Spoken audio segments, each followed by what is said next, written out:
हर रोज आपकी सेहत से जुड़ी तमाम गुत्थियों को सुलझाने की कोशिश करते हैं और जरिया बनती है विश्व की सबसे पुरानी चिकित्सा पद्धति आयुर्वेद। तो चलिए अब संजीवनी के सिलसिले को आगे बढ़ाते हैं और सेहत से भरे आपके सफर की शुरुआत करते हैं। आज आपकी संजीवनी के सफर का रास्ता आपके किचन से होकर गुजरने वाला है। हम बात कर रहे हैं किचन की एक बेहद ही खास चीज जो देखने में बेहद मामूली सी होती है, लेकिन उसकी खूबियां सेहत की तमाम दिक्कतों को पल भर में दूर करती हैं। हम बात कर रहे हैं हींग की। साथ ही साथ संजीवनी टिप्स में आपको बताने वाले हैं कि कैसे आप अपने दांतों की सेहत को रख सकते हैं दुरुस्त।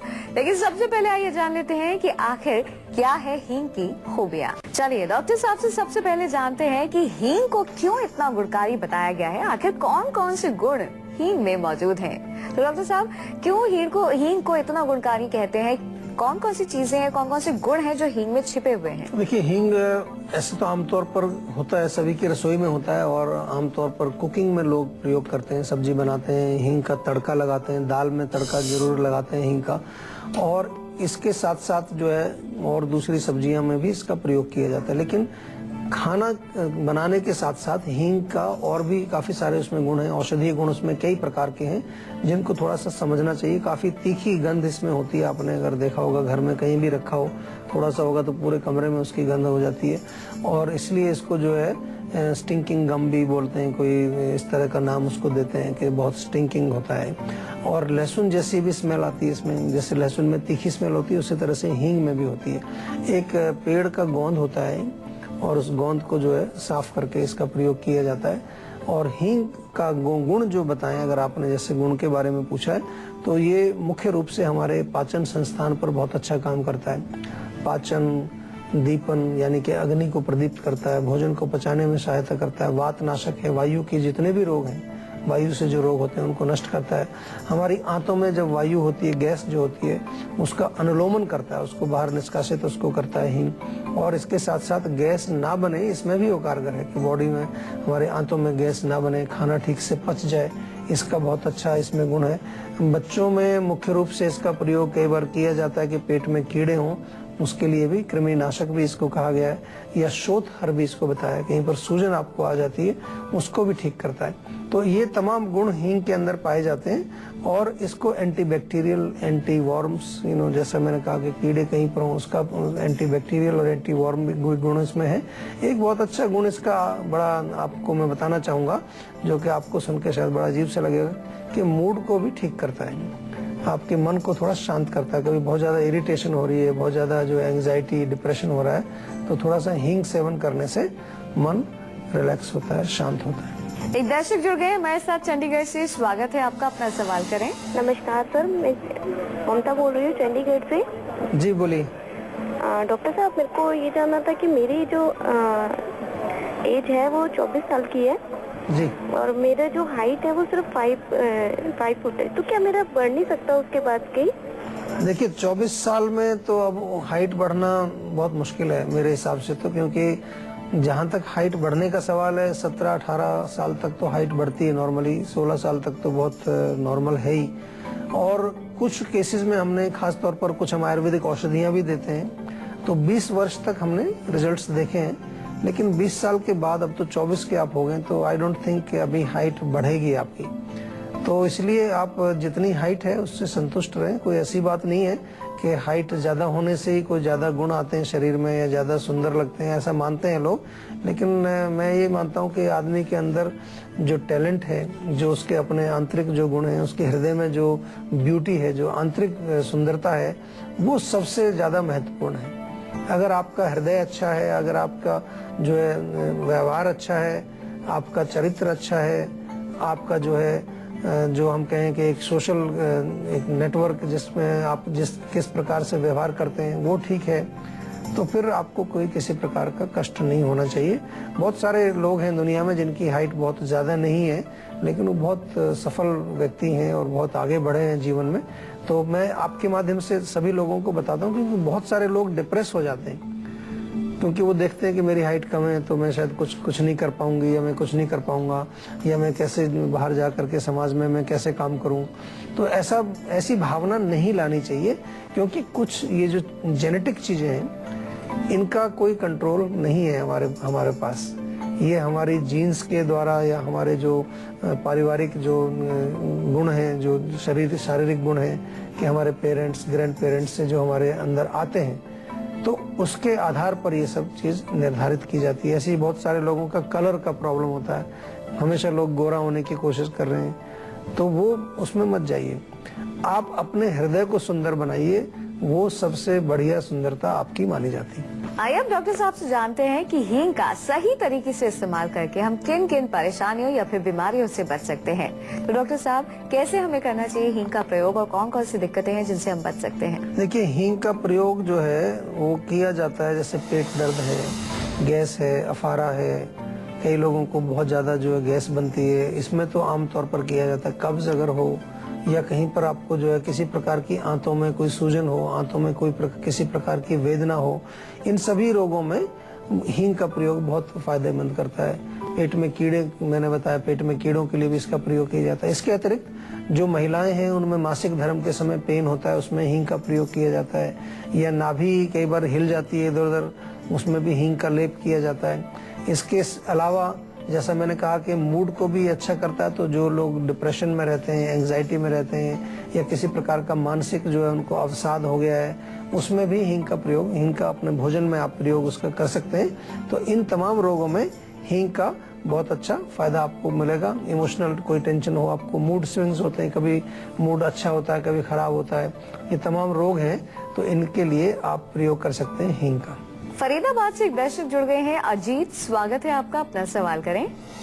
हाँ जी, ऐसा ना जी, मेरे को दिन में भूख नहीं लगती है, और बट हर टाइम मेरे को सोने का ही मन करता है। दिन में भूख नहीं लगती और हर टाइम सोने का एक या मन दो करता रोटी है। खाते हैं हम दिन में।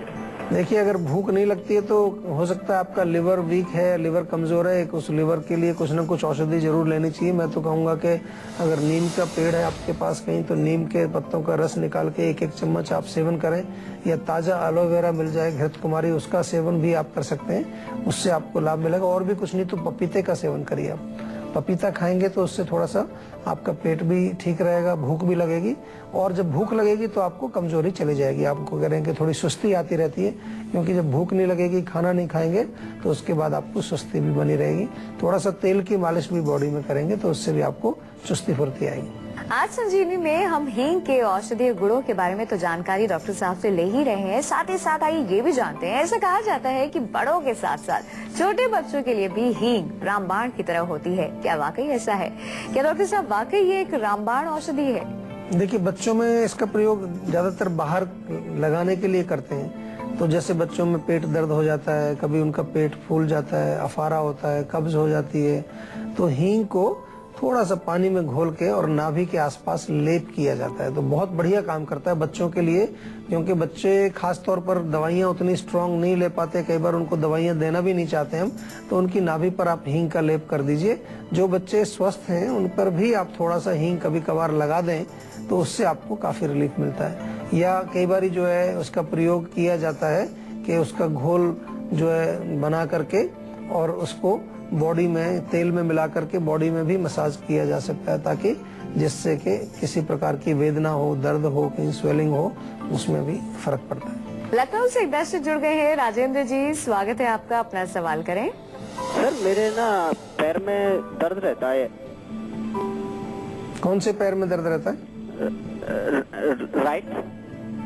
अच्छा, तो पूरे मतलब नीचे पैर में होता है, पूरी टांग में होता है दर्द?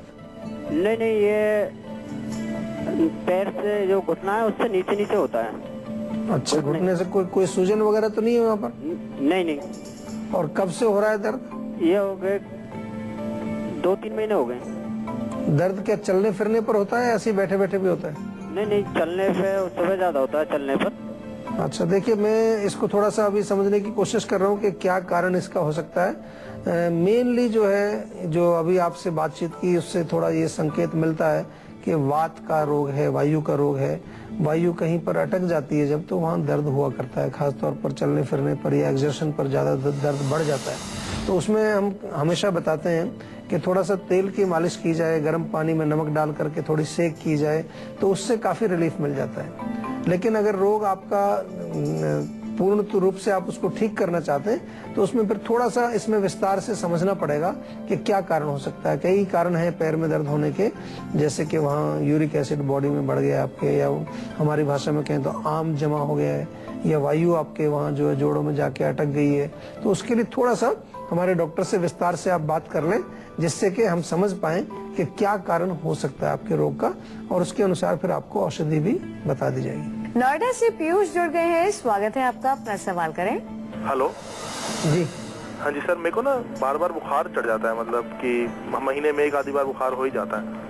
महीने में एक आध बार बुखार होता है तो देखिए इसका मतलब ये है कि आपकी जो रोगों से लड़ने की शक्ति है, जिसको कि इम्यूनिटी पावर हम कहते हैं, वो कमजोर है। और खास तौर पर ये पित्त जो है बार बार बढ़ता है आपकी बॉडी में, तो गिलोय का सेवन आप अगर रेगुलरली करेंगे तो गिलोय रसायन भी है, पित्त शामक भी है, और खास तौर पर बुखार में गिलोय का प्रयोग आयुर्वेद में बहुत किया जाता है। ताजी गिलोय की लकड़ी मिल जाए तो थोड़ी सी उसको कूट करके 1 गिलास पानी में उबालें, आधा गिलास रहे तो उसको रोज छान के पी लें तो आपको बहुत फायदा मिलेगा। या नहीं तो आयुर्वेदिक डॉक्टर से संपर्क करें आप, तो अमृता सत्व या गिलोय का सत्व मिलता है, बहुत अच्छा काम करता है ऐसे रोगियों के लिए। साथ में कुछ और टैबलेट्स या औषधियां भी इसमें मिला के दी जाती हैं। लेकिन सबसे बड़ी चीज ये है कि अपनी शारीरिक शक्ति को आप बढ़ाएं, अपनी इम्यूनिटी पावर को बढ़ाएं, जिसके लिए पौष्टिक भोजन बहुत जरूरी है और रेगुलर एक्सरसाइज भी उसके लिए बहुत जरूरी है। तो ये करेंगे। साथ में पित्तवर्धक चीजों का सेवन आप ना करें। बहुत ज्यादा गर्म तीखी चटनी वगैरह जो होती है, बहुत हीट पैदा करने वाले जो भोजन है, उनसे थोड़ा परहेज करें। मुरैना से राहुल जी जुड़ गए हैं, स्वागत है आपका, अपना सवाल करें। मेरा वजन नहीं बढ़ रहा है, वजन मेरा काफी कम है, 45 किलो है, तो 30 साल की उम्र है, वजन नहीं बढ़ पा रहा डॉक्टर। देखिए, वजन ना बढ़ने के कारण मुख्य रूप से होते हैं कि हमारे पेट में कोई किसी प्रकार के पाचन में कमजोरी है, पाचन जो हमारा ठीक नहीं हो रहा है, जो हम खा रहे हैं वो हमारी बॉडी में लग नहीं रहा है। दूसरा कारण ये भी हो सकता है कि आपके जो बॉडी में कोई रोग है किसी प्रकार का, उसको चेकअप जरूर करना चाहिए। खून की कमी है, किसी धातु की कमी है, या कोई और किसी प्रकार का रोग तो नहीं पनप रहा है आपकी बॉडी में कहीं, उसको जरूर ध्यान करना चाहिए। लिवर की कोई प्रॉब्लम तो नहीं है, आपके जो है आंतों में कोई प्रॉब्लम तो नहीं है, कोई एब्जॉर्प्शन की प्रॉब्लम तो नहीं। बहुत सारे इसमें फैक्टर्स हो सकते हैं जो आपके वजन को नहीं बढ़ने दे रहे हैं। तो इनका पहले एक पूरा चेकअप करके तब उसका निर्णय निकाला जाए। और अभी फिलहाल के लिए तो मैं आपको यही कहूंगा कि जैसा कि हम पहले भी कई बार दर्शकों को बताते हैं कि अश्वगंधा का चूर्ण अगर आप सेवन करें 1-1 चम्मच सुबह शाम दूध के साथ, तो उससे डेफिनेटली आपका वजन बढ़ेगा। उसको सेवन करना शुरू कर दीजिए और फिर हमारे संपर्क में जरूर बने रहिए, ताकि हमें और भी कोई अगर चीज आपको बतानी हो तो वो जरूर बताएंगे। अब बात करते हैं आज की संजीवनी की, जिसमें डॉक्टर साहब आपको बताएंगे हींग के औषधीय गुण। तो चलिए उनसे जल्दी से जानते हैं कि आखिरकार क्या है आज की संजीवनी। तो डॉक्टर साहब, हींग के बहुत सारे गुणों के बारे में तो आपने हमें बता दिया, और कौन सी खास बातें हैं हींग से मुतालिक? देखिए, पेट में दर्द अगर आपको हो या पेट में गैस अफारा कुछ भी हो, तो उसके लिए बहुत बढ़िया नुस्खा है। आधा चम्मच आप ले लीजिए जीरा, आधा चम्मच अजवाइन और 1/4 चम्मच यानी कि चुटकी भर भुना हुआ हींग इनमें मिला करके गुनगुने पानी से आप दिन में 2 बार भोजन के पश्चात सेवन करें तो आपको बहुत अच्छा लगेगा। पेट आपका हल्का रहेगा, गैस अफारा आपको नहीं होगा, पेट में दर्द भी नहीं होगा। जिन लोगों को बहुत ज्यादा कब्ज रहती है या बहुत जो है उनको पेट में भारीपन महसूस होता है, पेट साफ नहीं होता है, मोशन भी जाते हैं फिर भी उनको लगता है कि पेट साफ नहीं हुआ, जिसकी वजह से कई बार लोअर एब्डोमेन में नाभि के नीचे हल्का सा दर्द भी बना रहता है, किसी किसी को तेज भी दर्द हो जाता है। तो ऐसी अवस्था में छोटी हरड़ जो आती है, काली हरड़ जिसको बोलते हैं, वो भून करके पीस के उसका चूर्ण आधा चम्मच और आधे से भी आधा बल्कि 1/4 चम्मच भुनी हुई हींग उसमें मिलाएं और ये आप गुनगुने पानी से सेवन करेंगे तो आपको बहुत लाभ मिलेगा। ऐसे पेट के रोगियों को जिनको कि कब्ज रहती है या गैस बनती है या पेट उनका जो है जाम हो जाता है बिल्कुल। इसके अतिरिक्त नाभि पर आप अगर हींग का लेप करें, खासतौर पर छोटे बच्चों में, तो उससे भी पेट में अफारा, गैस, पेट दर्द में लाभ मिलता है। और जो लोग जो सफर करते हैं, महिलाएं खासतौर पर जो पेन होता है उनको मासिक धर्म के समय, मेंस्ट्रुएशन के समय, वो भी लोअर एब्डोमेन में हींग का घोल बना करके थोड़ा लेप करें, गर्म पानी की बोतल से सिकाई करें तो उससे काफी लाभ मिलेगा।